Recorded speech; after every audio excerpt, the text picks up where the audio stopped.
조합제 TV 시청자 여러분 안녕하십니까. 2024년 6월 9일 오후 6시입니다. 요사이 언론에 많이 나오는 한국석유공사의 하는 행동을 보고 있으면은 좀 뭔가 불안하고 무능하다는 느낌이 듭니다. 이런 인상을 주는 회사가 과연 심해 유전 개발에 성공할지도 의문입니다.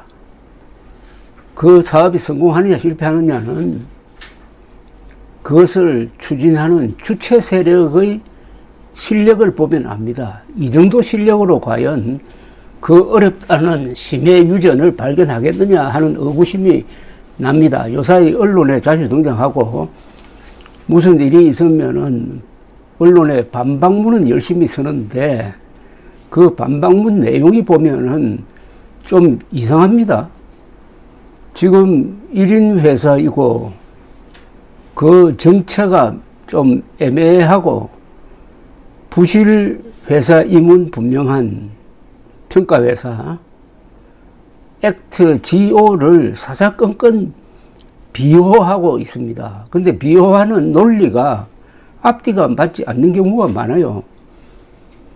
호주 석유회사가 동해에서 가망이 없다 하고 철수한 사실을 석유공사는 국민들에게 제대로 알리지 않고 그러다 보니까 대통령도 그런 사실은 알리지도 않고 그곳에 140억 배럴의 초대형 유전이 우리를 기다리고 있는 것처럼 과장된 보도를 했습니다.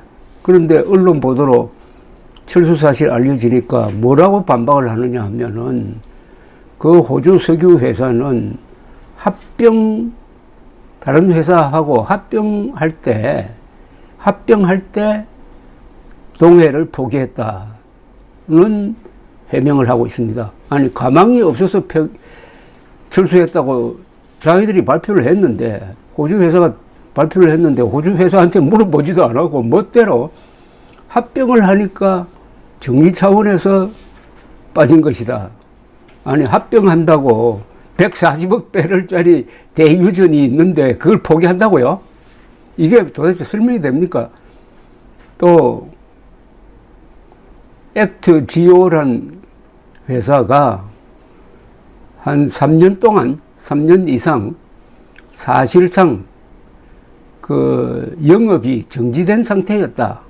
세금을 내지 않았어라고 언론이 보도를 하니까 뭐라고 하느냐 하면은 법인이 정지된 건 아니고 세금 체납으로 약간 문제가 있었던 것은 사실이고 그렇더라도 계약을 못할 정도는 아니었다. 또 이렇게 변명을 해줍니다. 그게 말이 됩니까? 아니, 국내에서 공기업이 입찰을 할 때 세금 체납으로 정부로부터 제재를 받은 회사와 계약을 하는 수가 있느냐 이겁니다.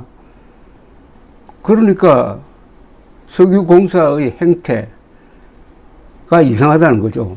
뭔가 무능한 이미지가 자꾸 떠오릅니다. 석유공사도 무능하고 액트GO도 무능한 회사로 봐야 되죠. 윤석열 대통령은 세계 최고 수준의 평가 회사라고 했는데 뚜껑을 열어보니까 세계 최고는 아니고요. 연간 매출액이 몇 천만 원밖에 안 되는 세계 최고 회사가 있습니까 도대체?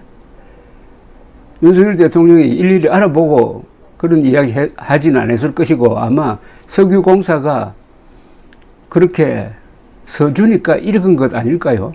그러면 이 석유공사는 대통령을 이용해가지고 국민들을 속이고 대통령을 좀 이상한 존재로 만든 것 아닙니까? 그러니까 무능하다는 겁니다.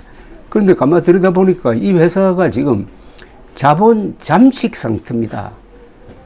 자본 잠식 상태라고 하면은 이 회사는 역대로 무능했다는 건데 아니, 자본 잠식 상태의 회사가 이렇게 어마어마한 돈을 들이는 시출을 하면은 그게 성공하겠습니까? 자본 잠식이라는 것은 쉽게 말해서 적자가 커지면서 빚이 쌓이고 투자했던 금액이 서서히 빠져나가는 상태를 말합니다. 이게 계속되면 자본금 자체가 완전히 바닥납니다. 이를 완전 자본 잠식이라고 해요. 그러니까 완전 자본 잠식이 된 기업은 자산보다 빚이 더 많고, 그렇게 되면 자본은 마이너스가 되는 거죠. 공공기관 경영정보 공개 시스템 알리오를 보면은 지난해 석유공사의 자산 총계는 13조 2294억 원이었습니다. 그런데 부채 총계는 19조 5781억 원, 빚이 자산보다 더 많습니다. 근데 재무제표에서 자산은 부채와 자본의 총 합계를 표시하는데, 이렇게 되면은 자본금이 마이너스 1조 3486억 원이라는 이야기입니다. 그러니까 석유공사는 현재 자신을 통째로 팔아버려도 빚을 다 갚을 수 없는 상황입니다.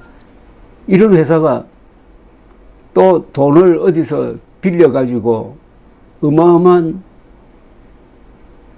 투자를 하도록 국민들이 내버려 두어야 합니까? 석유공사가 원래 이렇지는 않았다고 합니다. 석유공사의 부채는 2006년에는 3조 원 수준에 머물렀는데 2011년에 가면은 부채가 20조 원을 넘었습니다.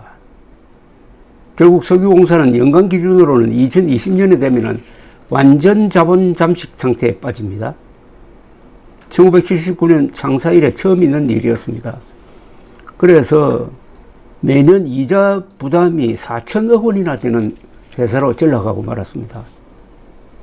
어쩌다 석유공사가 이렇게 되었느냐? 전문가들은 자원 외교 실패를 꼽는다고 합니다. 2008년 취임한 이명박 당시 대통령은 자원 외교를 내세우며 해외에 있는 석유와 광물 확보에 나섰습니다. 이에 석유공사도 캐나다 하베스트 유전을 4조 8천억 원에, 스코틀랜드 석유가스 탐사기업 다나 페트롤리움을 약 3조 4천억 원에 샀습니다. 이라크 쿠르드 유전과 사회간접 자본 연계 사업에도 1조 원을 투자했다고 합니다. 그런데 이 관련 사업은 처참할 정도의 실패에 이르렀다는 겁니다. 대표적인 사례로 꼽히는 게 카나다 하베스트 투자인데, 하베스트는 2019년과 2020년을 제외하고 모든 연도에 적자를 기록했다고 합니다. 정청래 더불어민주당 의원실이 지난해 석유공사로부터 제출받은 자료를 보면 하베스트에 투자된 금액이 총 7조 5,766억 원인데 회수한 금액이 490억 원밖에 안 된답니다.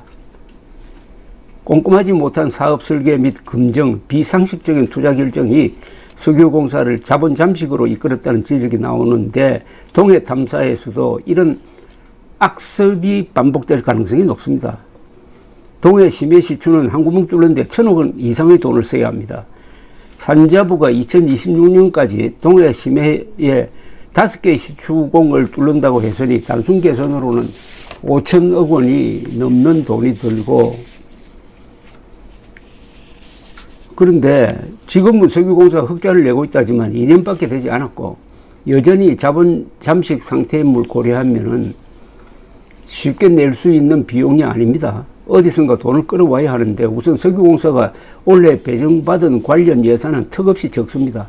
석유공사는 석유, 가스 등 시추를 위해 유전개발 출자 사업 예산을 받는데 39원 정도밖에 확보하지 못했습니다. 이를 보전하기 위해 정부는 관계부처 및 국회와 협의해 필요한 재원을 조달하겠다는 방침인데, 본질적인 해결 방법은 해외 메이저 회사들의 투자를 받는 방안인데, 지금 동해 심해 시추에는 해외 메이저 회사가 관심을 보이지 않고 있는 모양입니다. 호주 회사가 철수해버렸으니까, 가망이 없다고 철수해버렸으니까 심해 유전 가능성에 투자를 하겠습니까? 이런 부실 회사가 동해 광구 평가를 미국의 부실 회사에 맡긴 것도 묘하다는 겁니다. 부실이란 말은 무능하다는 뜻인데, 무능한 회사끼리 친해야 할 이유가 무엇인지 궁금합니다. 이 석유공사가 액트 GO에 왜 굳이 이 회사에 평가를 맡겼느냐 하는 것을 국정조사를 통해서든지 어디든지 깊게 조사를 하면 여기서 뭔가가 나올 가능성이 있고 그것은 큰 스캔들로 번질 가능성도 있다고 봅니다. 무능한 대통령, 무능한 석유공사, 무능한 액트 GO가 손잡고 지금 돈을 펑펑 쓰려고 하는 모양새입니다. 아니 석유가 펑펑 나와야지 돈을 펑펑 쓰면 됩니까? 감사합니다.